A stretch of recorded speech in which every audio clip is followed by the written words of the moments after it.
అబ్బబ్బబ్బబ్బబ్బబ్బబ్బబ్బా! ఏముందిరా దీని ఒళ్ళు. దీని నడుము చూస్తుంటే ఎక్కడలేని మజా వస్తుందిరా. ఒక్కసారి దీన్ని అనుభవిస్తే దీని వయలు చూస్తుంటే ఈరోజు రాత్రి దీన్ని అనుభవించాల్సిందే. పడుపు వృత్తి చేసుకునే ఆడదాన్ని గురించి గొప్పగా చెప్తాననుకుంటున్నావా? మన చుట్టూ కొద్దిమంది వ్యక్తులు పెంట పనులు చేయడం అలవాటు. ఎప్పుడైనా ఆలోచించావా? పొట్టగూటి కోసం వ్యభిచారం చేస్తూ కడుపు నింపుకునే ఆడదాన్ని గురించి ఆలోచించావా? తన శరీరాన్ని చూసి మనసు పడి డబ్బిచ్చి సుఖాన్ని చూస్తున్న నీవు ఆ ఆడదాన్ని ఎప్పుడైనా ఒక్కసారైనా అడిగావా ఎందుకు నీవు ఈ వృత్తి చేసుకుంటున్నావని? మనమెందుకు అడుగుతాం? పక్కలో పడుకునే ఆడది దొరికితే చాలు, దాన్ని ఎలా అనుభవిస్తే చాలు అనుకునే రకం. ఎంతోమంది డబ్బిచ్చి పడక సుఖాల కోసం ఎంతోమంది ఆడవారికి డబ్బు వ్యామోహం చూపించి వారిని వేశ్యలుగా తయారు చేస్తున్నారు. మన భారతదేశంలో శ్రీమూర్తి అయిన ఆడతల్లికి ఒక ప్రత్యేకమైనటువంటి స్థానం ఉంది.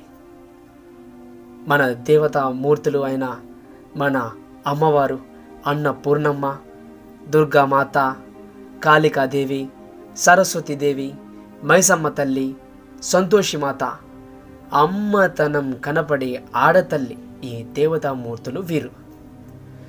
నిజానికి మన భారతదేశంలో 3 లక్షల మందికి పైగానే చాలామంది పడుపు వృత్తి చేసుకొని బ్రతుకుతున్నట్లు అంచనాలు చెబుతున్నాయి. చాలామంది చిన్న చిన్న పిల్లల్ని వేశ్య వృత్తిని అంటే దేవదాసి అభ్యాసం ద్వారా భారతదేశంలో కొన్ని ప్రాంతాల్లో సామాజికంగానే అనుమతిస్తున్నారు. నిజానికి కొద్దిమంది కుటుంబ పోషణ లేక భర్తలు విడిచిన వారు వారి పిల్లలపై ఉన్న కన్న ప్రేమ, పొట్టగూటి కోసం శరీరాన్ని అమ్ముకుంటున్నారు. కొన్ని వెనకబడిన కమ్యూనిటీలలో అయితే యువతను దేవతలకు ఇచ్చి మత సంబంధమైనటువంటి వేషాలుగా కూడా మారుస్తున్నారు. ఈ పద్ధతి ఆంధ్రప్రదేశ్, కర్ణాటక, తమిళనాడు, కేరళ, మహారాష్ట్ర, ఒరిస్సా, ఉత్తరప్రదేశ్ మరియు అస్సాం రాష్ట్రాల్లో జరుగుతుంది. మన పక్కనున్న కర్ణాటక సరిహద్దుల్లో అయితే ఇంచుమించు 2,50,000 మంది దేవదాసీలు వేశ్యలుగా ఉన్నారని అంచనా. కొద్దిమంది కుటుంబానికి ఉపాధి లేక ఎంతోమంది ఆడబిడ్డలు ఈ వృత్తిని ఎంచుకొని నరక కూపంలో నరకాన్ని చూస్తున్నారు.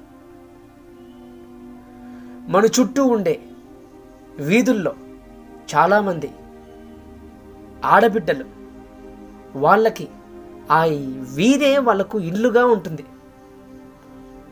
మన చుట్టూ ఉండే రైల్వే స్టేషన్లో కానీ, బస్టాండ్లో కానీ, వీధుల్లో కానీ ఎంతోమంది అనాథ ఆడబిడ్డలు వాళ్ళ పరిస్థితులను బట్టి వాళ్ళ జీవనాధారం, వాళ్ళకి సరైనటువంటి ఇండ్లు అటువంటివి ఏమీ లేక వాళ్ళు రోడ్లలోనే నిద్రపోతుంటారు.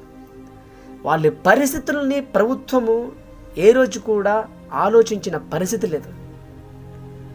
పెద్దవారి నుండి రక్షణ, పర్యవేక్షణ, మార్గదర్శకత్వం ఇటువంటివి ఏవి కూడా ఉండవు.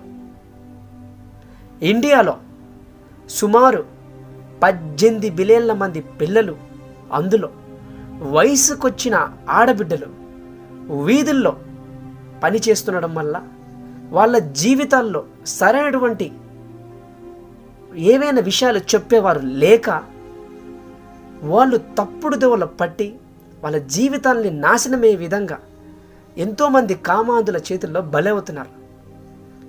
హ్యూమన్ రైట్స్ ఇవన్నీ అంచనా వేసి చెప్తుంది.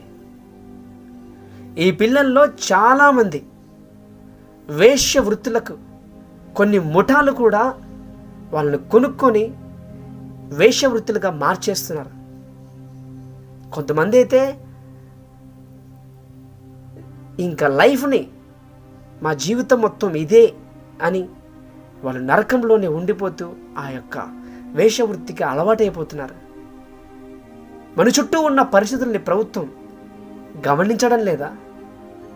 లేకపోతే కళ్ళు ఉన్నా లేనట్టుగా చేస్తుందా? ఎంతోమంది అభాగ్యులు జీవితాలు నాశనం అవుతున్నాయి. మన ఇంటి ఆడబిడ్డను వెంట పెట్టుకొని వెళితే క్షేమంగా ఇంటికి తిరిగి వస్తామో లేదో కూడా అనుమానంగా ఉంటుంది మనకే. అలాంటిది ఎంతోమంది ఆడబిడ్డలు వీధుల్లో ఒంటరిగా పడుకున్నప్పుడు కామాంధుల చేతుల్లో బలవుతున్నారు. దయచేసి ఒక్కసారి ఆలోచించండి. వేశ్యవృత్తి చేసుకునే ఆడదాన్ని ఎంతసేపు దాన్ని సుఖం అనుభవిద్దామా, దాన్ని అనుభవిద్దామా అనుకోకుండా వారి జీవితంలో ఉన్నటువంటి పరిస్థితులు ఏంది, వాళ్ళు ఎందుకు ఇలా బ్రతుకుతున్నారు ఒక్కసారి ఆలోచించండి. గవర్నమెంట్ తరపున వాళ్ళకి ఉపాధి కల్పిస్తే కుటుంబ గౌరవ మర్యాదలతో బతుకుతారు. మన చుట్టూ ఉండే ఎంతోమంది వీధుల్లో తిరుగుతున్నటువంటి పిల్లలు హక్కున చేర్చుకొని ప్రభుత్వం తరపున వారికి చదువు భవిష్యత్తును చూపిస్తే దేశం ఎటువంటి నేరాలకు తావు లేకుండా ఉంటుంది. మరి మీరేమంటారు? నేనైతే ఎప్పటిలాగానే చెప్పే ఒక మాట, జై హింద్, సత్యమేవ జయతే. చల్.